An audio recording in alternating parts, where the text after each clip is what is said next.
programmi di Radio 1 proseguono ora a diffusione locale con il giornale radio trasmesso dalle sedi regionali della RAI.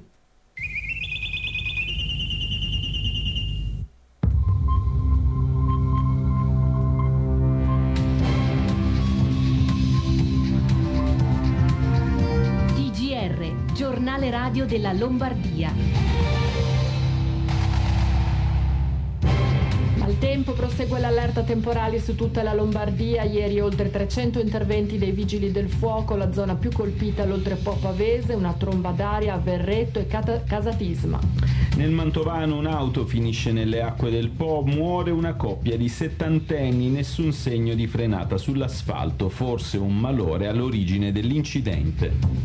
Il Leoncavallo verso una nuova sede dopo lo sgombero. La Giunta Comunale di Milano approva le linee guida del bando per l'assegnazione di uno stabile nel quartiere Porto di Mare.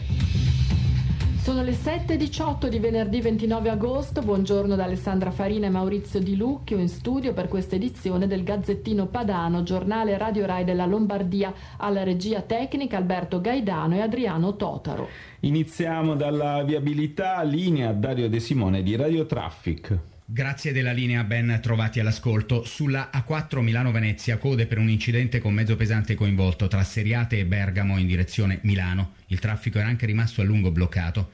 Segnaliamo poi possibili disagi all'entrata di Cormano sul tratto milanese della A4 a causa di un incidente in zona di svincolo. E sulla Milano-Lecco incolonnamenti per la rimozione di un veicolo ribaltato in direzione Milano all'altezza della tangenziale nord. È tutto, guidate con prudenza.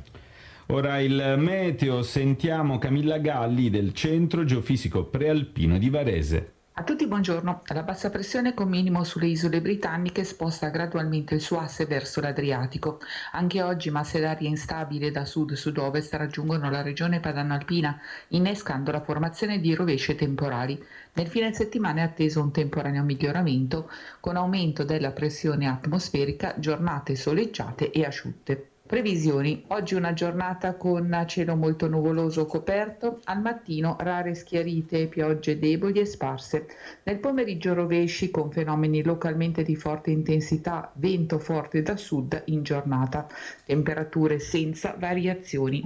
Minime tra 15 e 18 gradi, massime tra 22 e 24 gradi e zero termico a 3400 metri. La giornata di domani sarà una giornata con cielo nuvoloso al mattino, residue precipitazioni. In seguito veloce passaggio a tempo soleggiato e asciutto con correnti che si dispongono dai settori settentrionali. Con questo è tutto, vi saluto e vi auguro buona giornata. Il Gazzettino Padano. Maltempo, come abbiamo sentito anche dalle previsioni, oggi sono attesi ancora temporali su tutta la Lombardia, almeno fino al pomeriggio, e resta in vigore un'allerta di grado moderato. Intanto si contano i danni dell'ondata di ieri, oltre 300 interventi dei vigili del fuoco, la provincia più colpita, quella di Pavia, in particolare la zona dell'Oltrepò. Tetti scoperchiati, allagamenti, blackout elettrici sono i danni del maltempo che si è battuto nel Pavese con piogge torrenziali e raffiche di vento. A Casatisma, comune di meno di 850 abitanti, una tromba d'aria ha scoperchiato diversi edifici, le tegole e le travi hanno sfondato i parabrezza delle auto parcheggiate. Investito in pieno dalla tromba d'aria anche il comune di Verretto, rimasto al buio per l'interruzione della corrente elettrica, anche qui tetti crollati, alberi abbattuti, distrutto anche l'impianto fotovoltaico. Sono stati più di un centinaio gli interventi dei vigili del fuoco nel Pavese, anche a Voghera, Broni, Casteggio, Rivanazzano e Bressana. Nel Varesotto, Busto Orsizio, caduti 100 mm di pioggia, numerosi sottopassi allagati. Nel Comasco la Statale Regina è stata chiusa per qualche ora per una frana d'Argegno. Strade ricoperte dall'acqua e danni per il vento anche a Milano e nell'Interland. L'attivazione della vasca di laminazione del Seveso ha evitato l'esondazione del fiume. Anche il Lambro è cresciuto, ma senza raggiungere i livelli limite. Anche in Brianza, auto bloccate e alberi a terra. Arianna Garavaglia, TGR Lombardia. E forti piogge si sono abbattute anche nel Bresciano, dove restano chiuse per precauzione 2 strade a Paspardo e Tremosine. I primi temporali stamattina su tutte le prealpi lombarde, ma è solo un'anticipazione della forte perturbazione in arrivo. Dal pomeriggio la Protezione Civile ha diramato l'allerta per rischio idrogeologico di livello rosso per la parte nord-occidentale della regione, Varese, Como, Lecco, e arancio per le montagne bergamasche e bresciane. La provincia di Brescia ha chiuso dalla mezzanotte una delle strade che in Valle Camonica collegano Paspardo al fondovalle. Il rischio riguarda una frana che incombe sulla provinciale da alcuni anni. Ogni volta che scatta l'allerta noi siamo i primi interessati, spiega il sindaco Fabio De Pedro, ma abbiamo a disposizione uno stanziamento di 1.250.000 euro e contiamo di risolvere il problema una volta per tutte. Sul chi va là anche Niardo, dopo la disastrosa alluvione di 3 anni fa, un sistema di allerta con segnali luminosi e sonori è pronto a scattare in caso di bisogno. Attendiamo forti precipitazioni dal pomeriggio, dice il sindaco Ivan Marcus. La provincia di Brescia potrebbe chiudere in via precauzionale anche una strada in Valsaviore e la strada della Forra a Tremosine. Brescia, Pierluigi Ferrari, TGR Lombardia. Scatta il piano di disinfestazione nel comune di San Donato Milanese dopo che è stato registrato un caso di positività al virus chikungunya trasmesso da punture di zanzare infette. A partire da stamattina nella zona circostante la via dove si è registrato il caso verranno eseguite procedure straordinarie per limitare il rischio di diffusione. Un'auto è finita nel Po a San Benedetto, nel Mantovano, morta una coppia di settantenni, nessun segno di frenata sull'asfalto. Ora si sanno i loro nomi, Rubens Grandi e Marisa Aldrighi. Lui iscritto all'Associazione Carabinieri di Revere, era del 46, lei del 47, tutte e due di Borgo Mantovano, vedovi entrambi, vivevano insieme. Non c'è segno di frenata sulla strada Argine Nord in località Brede. Poco dopo le 9 del mattino l'auto con 2 persone a bordo sterza improvvisamente e finisce nel Po, in un punto dove la portata è molto ampia. A San Benedetto Po arrivano i vigili del fuoco e i soccorsi, anche con un paio di elicotteri. Per i 2, chi era alla guida potrebbe aver avuto un malore, non c'è stato scampo. I loro corpi verranno recuperati dopo 3 ore dai sommozzatori sul fondale. È stato il conducente del camion che stava immediatamente dietro la loro auto a dare l'allarme. Racconta, una Fiat Panda è scivolata nel fiume. Non so dire quante persone c'erano dentro, ma non sono riuscite ad uscire. Elisabetta Santon, TGR Lombardia. Approvate dalla Giunta Comunale di Milano le linee guida del bando per assegnare un immobile nel quartiere Porto di Mare. Potrebbe diventare la nuova sede del Leoncavallo, sgomberato una settimana fa. Chi si aggiudicherà l'immobile comunale di via San Dionigi, periferia sud-est di Milano, dovrà riqualificarlo e avrà una concessione di massimo 90 anni, purché la utilizzi per progetti di interesse sociale e aperti al quartiere.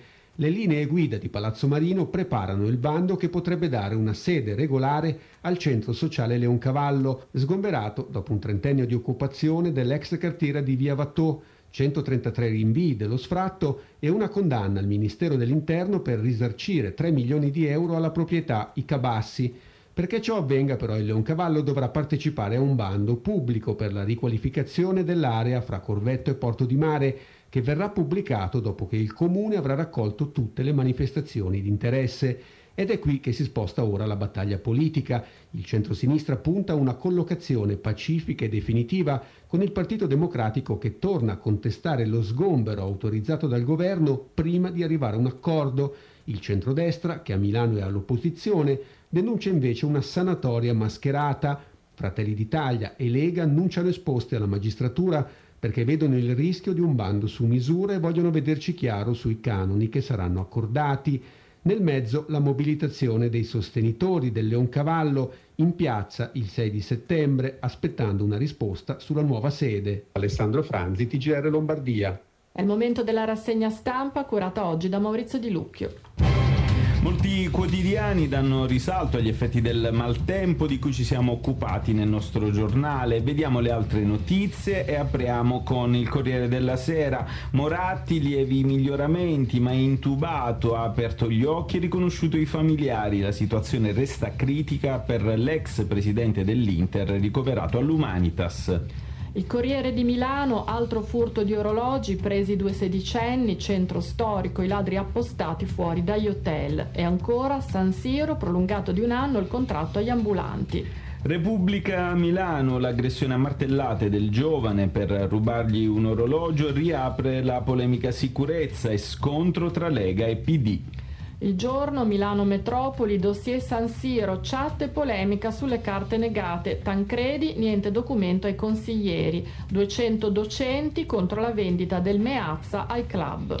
Lorenzo Rinaldi, direttore del Cittadino di Lodi, ci illustra i titoli del quotidiano. La violenza sulle donne è ancora in primo piano. A Lodi, nella mattinata di giovedì, un uomo ha aggredito una ragazzina di appena 18 anni che è stata soccorsa da alcuni passanti e messa al riparo in un cortile privato. Indagano le forze dell'ordine che hanno dato vita a una caccia all'uomo. L'aggressore sarebbe una persona già conosciuta. Ci spostiamo nel sud Milano, a San Donato Milanese, isolato un caso di virus delle zanzare. Il comune corre ai ripari dopo la selezione della ATS con un intervento di bonifica. Chiudiamo con Casal Pusterlengo, la Croce Casalese festeggia in piazza i primi 45 anni di attività, un presidio insostituibile del soccorso. Grazie a Lorenzo Rinaldi. La provincia pavese, casa, miraggio per i giovani anche a Pavia, servono 72 anni di risparmi per comprarla, il dossier di una piattaforma per investimenti sostenibili. L'Eco di Bergamo, no alla pensione, sì al lavoro con più soldi, 5.000 in attesa sono i possibili beneficiari del bonus Giorgetti nella Bergamasca. Altra notizia, risarciti dopo 80 anni 18 internati militari bergamaschi, la causa contro la Germania partita 3 anni fa. La provincia di Como, Valduce, la madre generale non vendiamo l'ospedale, con la procuratrice Mariella Enoch, via anche il direttore sanitario Bertoletti. La provincia di Lecco, motorizzazione, nuova sede, gli spazi non bastano, gli autotrasportatori chiedono più uffici nell'edificio di Corso Matteotti. Giornali di Brescia, la città del vino mette in crisi il bilancio del comune di Adro, sfuma l'operazione da 15 milioni. La Gazzetta dello Sport, crediamoci, sorteggio Champions, sfide stellari per le italiane, Inter a San Siro con Liverpool e Arsenal, l'Atalanta con il PSG, poi spazio ai rossoneri, Milan d'attacco con Kunku, preso il francese, tratta Dovbyk, in difesa Akanji o Kivior, stasera alle 20:45 trasferta a Lecce della squadra di Allegri e ancora Cremonese vicina a Gemi Vardi. Ed è tutto, il Gazzettino Padano termina qui, grazie per l'attenzione, buona giornata.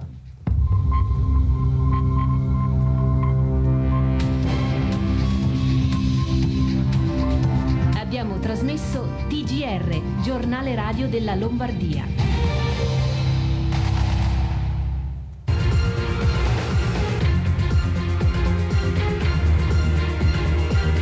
Rai Radio 1, la tua finestra sul mondo.